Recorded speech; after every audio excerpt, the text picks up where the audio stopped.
Bonjour, on se retrouve pour une nouvelle vidéo, qui concerne les téléphones. Je vous en ai parlé un petit moment quand on a parlé de l'argent de poche et tout ça. Je vous ai dit que je voulais vraiment aborder ce sujet avec vous. Le sujet est simple, c'est à quel âge on est censé donner un smartphone, enfin donner, offrir, faire comprendre aux gamins que c'est pas gratuit déjà, mais à quel âge on est censé donner un smartphone à son enfant. Smartphone, téléphone, peu importe. On sait que, bon, moi de ma génération, j'ai pas eu de téléphone portable avant la 3e, je crois. Je devais avoir 14 ans, 15 ans. Et encore, je l'ai eu vraiment purement par hasard, c'est juste que ma soeur changeait de téléphone. Du coup, j'ai pu récupérer le sien. À vrai dire, je m'en servais pas vraiment parce que j'avais déjà une carte de téléphone pour la bande téléphonique au collège. Et voilà, je m'en servais pas vraiment à cette époque. Je crois que même qu'il restait à la maison, il me semble. C'était un 3310 ou 3210, je jouais avec en fait au Snake et tout ça. Puis j'ai envoyé quelques SMS, mais bon, il n'y avait pas vraiment d'intérêt. Cet intérêt a beaucoup changé les mois qui suivent, voire l'année qui suit, quand je me suis retrouvé en 3e ou en seconde, je sais plus. Non, vraiment, attendez. Le mec il mélange tout. Vraiment, je me suis beaucoup servi de mon téléphone en 3e. Donc ça veut dire que c'est en 4e ou en 5e que j'ai eu ce petit téléphone. Je pouvais rien faire avec. Voilà, bref, pas le débat. Moi je veux savoir, et là, vous allez me le dire en commentaire, à quel âge vous pensez qu'il est utile de donner un téléphone portable à ses enfants. Sachant que maintenant, de nos jours, la majorité des téléphones portables sont des smartphones où vous pouvez installer plein d'applications, Instagram, Snapchat, etc. Et la première question qui se pose, c'est on donne ce téléphone à son gamin, c'est cool, mais il va pouvoir faire tout et n'importe quoi. S'installer les réseaux sociaux, aller dire des conneries, se retrouver sur Twitter, toutes ces choses-là, et se pose la question du contrôle parental déjà. Donc, premier choix, quel âge on pourrait donner un téléphone à son enfant? Moi, personnellement, je pense que l'entrée au collège marque un tournant dans la vie du gamin. Il passe déjà sur une éducation supérieure, il n'y a plus le concept de maîtresse, etc. T'as plusieurs profs, t'as des heures de cours, des heures de sortie, la cantine, machin, etc. Des permanences, le CDI et tout. Donc, je pense que le gamin, il monte déjà d'un cran au niveau responsabilité, et là, on peut se poser la question de savoir est-ce qu'on lui donne un téléphone portable ou pas. Donc déjà, c'est le coût du téléphone. Moi, je pense qu'à l'entrée en 6e, c'est à ce moment-là que l'enfant est susceptible d'avoir des profs absents, d'avoir des cours qui se terminent plus tôt. Vous savez, cette fois-ci on n'a pas pu faire EPS, j'en sais rien, moi je dis des conneries, mais il y a toujours un moyen en fait où le gamin il va se retrouver peut-être à devoir prendre une décision. C'est vrai que le fait d'avoir un téléphone portable peut faciliter le contact des parents, sachant que maintenant il n'y a plus de bornes téléphoniques et tout ça, ou beaucoup moins. Je pense que c'est un bon élément. Après, le gamin il peut très bien aller au CPE et puis demander de téléphoner, je pense que ça poserait pas de problème, mais c'est vrai qu'à cet âge-là, en tout cas à 11 ans, 12 ans, à l'entrée en 6e, c'est peut-être le bon moment. Après, la question se pose de quel téléphone portable. Est-ce qu'on prend un téléphone portable non smartphone, c'est-à-dire un téléphone qui se limite simplement à appeler, recevoir des SMS, etc. Ou alors on opte tout de suite pour un smartphone avec la technologie qu'on connaît et possibilités. Moi personnellement, j'opterais tout de suite pour un smartphone parce qu'on le sait très bien que les téléphones, les téléphones, ça se fait de moins en moins, ça se fait encore, ça se fait de moins en moins. Et puis bon, honnêtement, c'est pas un drame si le gamin il a un smartphone, c'est vrai que c'est plus pratique, ça lui apprend comment l'utiliser. Il y a beaucoup moins de problèmes. Vous voyez, je reçois un message sur WhatsApp de ma mère, je sais l'utiliser et je pense que le gamin doit aussi apprendre à l'utiliser. Maintenant, un smartphone, oui, à l'entrée en 6e, oui, avec quel forfait? Moi à l'époque j'avais Mobicart, donc c'est pas compliqué, j'avais plus de crédit. Ma mère me remettait une carte tous les mois. Après quand j'ai rencontré Maëva à distance, je peux vous garantir que j'en ai niqué des cartes de crédit, des cartes Mobicart pardon, et là c'est ma grand-mère qui me fournissait, elle était gentille, dans le dos de ma mère elle me filait des cartes de 50 balles pour que je puisse s'appeler Maëva. Le problème c'est que Maëva avait un numéro suisse, donc quand on s'appelait ça coûtait tout de suite 10-15 balles de l'heure, tu vois, même plus que de l'heure, une heure c'était même pas possible.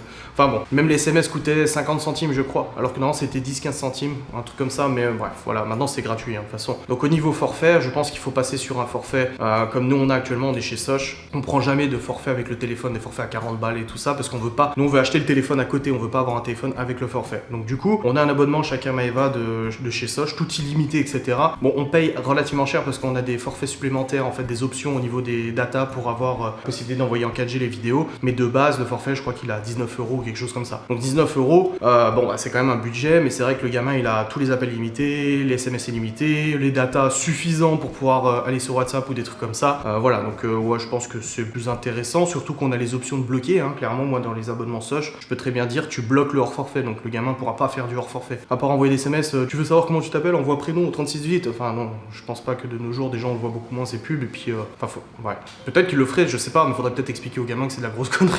Enfin bref, téléphone portable, smartphone à partir de l'entrée en 6e avec un forfait tout illimité, comme ça au moins t'es tranquille. Et puis il y a des forfaits qui existent même à 5 balles avec internet tout ça chez Free et tout. Franchement je pense que c'est largement suffisant pour le gosse. Après, question contrôle parental. À 11 ans le gamin n'est absolument pas conscient des risques d'internet, et ça je le dis. Les gens qui viennent en disant quand est-ce que Libye aura le droit d'aller sur internet librement et tout ça, c'est pas maintenant. Déjà là elle a un PC dans la chambre, elle a 9 ans, le PC est entièrement contrôlé. Je contrôle tout ce qu'elle fait, tout ce qu'elle voit, machin, etc. Et ça marche du tonnerre, je vous en ai déjà parlé, j'en ai fait une vidéo à ce sujet.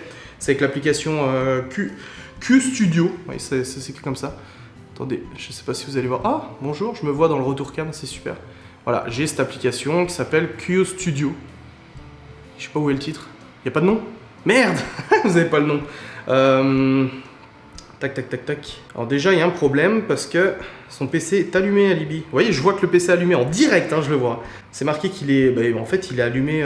Mais pourquoi il est pas éteint, son PC? Il est en train de faire une mise à jour, une connerie comme ça, je pense. Sur cette application, je vous ai déjà fait une vidéo. Je peux voir, en fait, si elle va sur YouTube. Je peux voir les vidéos qu'elle a regardées sur YouTube. Bon, là, elle a pas YouTube, j'ai bloqué. Tous les sites internet, je peux les bloquer. Et l'avantage aussi, c'est pas un sponsor, hein, c'est juste que moi, je kiffe cette application. Franchement, elle marche vraiment du tonnerre. Je peux aussi contrôler son téléphone. Donc, c'est-à-dire que si on lui file un smartphone dans 2 ans, quand elle rentrera au collège, j'installe l'application dessus et je pourrai bloquer tous les sites internet que je veux, les applications que je veux. Je peux lui installer moi, genre WhatsApp ou des trucs comme ça pour qu'elle nous contacte, mais je peux bloquer en fait les autres numéros. Enfin, c'est vraiment ultra contrôlé et je pense que c'est nécessaire. Clairement, surtout Libby. Libby, c'est une petite fille qui a tendance à vraiment trop faire confiance aux gens. Ça lui a porté préjudice à plusieurs reprises et vraiment, faut qu'elle soit consciente que les gens sont pas forcément tous gentils. Tous ceux que tu croises dans la rue ou au collège, au lycée, à l'école sont pas tous super gentils. Et on voit le harcèlement scolaire jusqu'où il va. Et je pense que c'est pas nécessaire qu'à 11 ans, 12 ans, elle se retrouve sur Facebook, Instagram, WhatsApp, Snapchat, etc. Non, clairement pas, ou TikTok ou quoi que ce soit. Je pense que là, il faut encore quelques années avant, peut-être attendre 14, 15 ans, 16 ans pour vraiment qu'elle soit consciente des risques. Et encore, hein, on en voit encore des problèmes de harcèlement et tout ça à cet âge-là, ou encore des problèmes de gamins qui se retrouvent là où il faudrait pas. Donc vraiment, ce contrôle parental sera de toute façon une obligation, un prérequis. Il faut que le téléphone ait le contrôle parental dessus pour qu'on puisse gérer ce qu'elle fait dessus. Alors certains vont vous dire c'est de l'espionnage, si tu veux. D'autres vont dire c'est de la précaution. Oui, je suis d'accord, c'est de la précaution. En même temps, je fais un peu ce que je veux, c'est mon gamin. Mais voilà, un téléphone portable, ouais, parce que c'est vraiment utile. Je vois déjà de nos jours, par exemple, quand Libby va au foot, des fois elle termine 5-10 minutes plus tôt. Alors Théo, il termine toujours après. Le foot est censé terminer à 14h30, mais il finit toujours à 14h50. Et Libby, par contre, de son côté, elle est censée terminer à 20h, mais des fois à 19h45, elle a fini. Du coup, elle attend sur le banc que je revienne, parce que moi, je viens pour 20h. Bah là, elle aurait un téléphone portable avec elle, aurait un smartphone. Bah, elle pourrait m'appeler en disant c'est bon, papa, j'ai fini. Donc, je sais que par exemple, j'ai mon ancien téléphone, le S8 Plus, là, qui a l'écran qui était un petit peu fissuré, un petit peu, c'est un euphémisme, qui est un petit peu fissuré. Je voulais y mettre en fait une nouvelle puce dedans.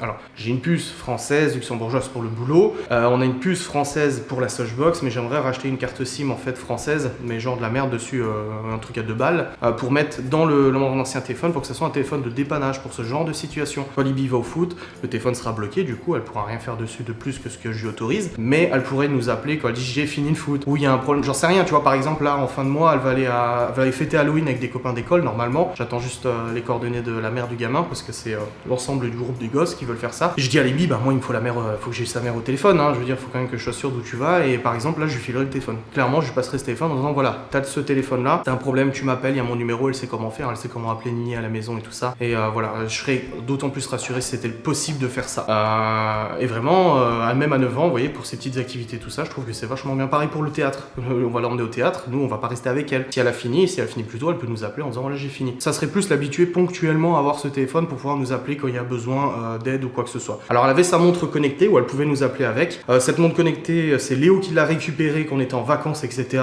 Et le problème c'est que le forfait est fini, donc j'ai pas remis une nouvelle carte SIM dedans. Et même si c'est extrêmement bien, c'est pas aussi pratique que le téléphone, parce que là, autant le téléphone faut le recharger aussi, on est d'accord, mais autant la montre elle se décharge et Libby oublie totalement de la recharger, et puis quand elle veut la récupérer, il n'y a jamais de batterie dedans et c'est chiant quoi. Bref, voilà pour ce sujet des smartphones. Dites-moi en commentaire ce que vous en pensez, quel âge, quel type de téléphone, quel type de forfait, bloqué, pas bloqué, on les laisse tout faire, on laisse pas tout faire, je suis vraiment curieux de savoir. Et si vous avez des enfants qui ont déjà l'âge d'être au collège, ou si vous avez des enfants qui ont déjà des téléphones, n'hésitez pas à me le dire en commentaire aussi. Je ferai une vidéo compte rendu, dans une semaine je reprendrai en fait tous vos commentaires, je ferai une vidéo compte rendu, je les compilerai et je vous ferai une nouvelle vidéo. Alors, je ne suis au courant d'aucune autre vidéo, d'aucune autre youtubeuse, hein. Si ma vidéo ressemble à une autre vidéo qui a été faite dernièrement, c'est pas de ma faute, d'accord, on a le droit d'avoir tous les sujets qu'on veut, parce que on m'a pété un scandale pour la vidéo de l'argent de poche, hein. J'ai sorti ma vidéo de l'argent de poche, je dis des conneries, le 10 septembre, j'ai fait la vidéo compte rendu le 20 septembre, on est venu me casser les couilles en me disant qu'une youtubeuse avait fait une vidéo d'argent de poche le 18 septembre. Je dis bah manque de bol, ma vidéo d'argent de poche avait déjà été faite 10 jours avant moi. Gardons notre calme. Les gens aiment bien faire des polémiques. Ouais, donc voilà, dites-moi ce que vous en pensez, si vous avez déjà l'expérience. Je sais que Libby, dans son ancienne école, donc l'année dernière, quand elle était en CE2, il y avait déjà 2 gamines qui avaient un téléphone portable. Parce que, en fait, les gamines étaient récupérées au périscolaire par une nounou, et où la tante, ou machin, et en fait, la gamine avait systématiquement besoin de savoir qui c'est qui l'a récupérée, où elle allait, et tout ça. Les bus à prendre, est-ce que je prends le bus, est-ce que je vais au péri, tu vois. Et je sais qu'elle avait le téléphone, bon, il restait dans le sac, les maîtresses avaient dit pas de téléphone en dehors du sac et tout ça, et puis elle le sortait une fois qu'elle avait fini ses cours, voilà. Bref, merci d'avoir regardé cette vidéo, j'ai hâte d'avoir vos avis et puis votre opinion là-dessus, et puis on se redit à très vite pour la vidéo compte rendu, voilà.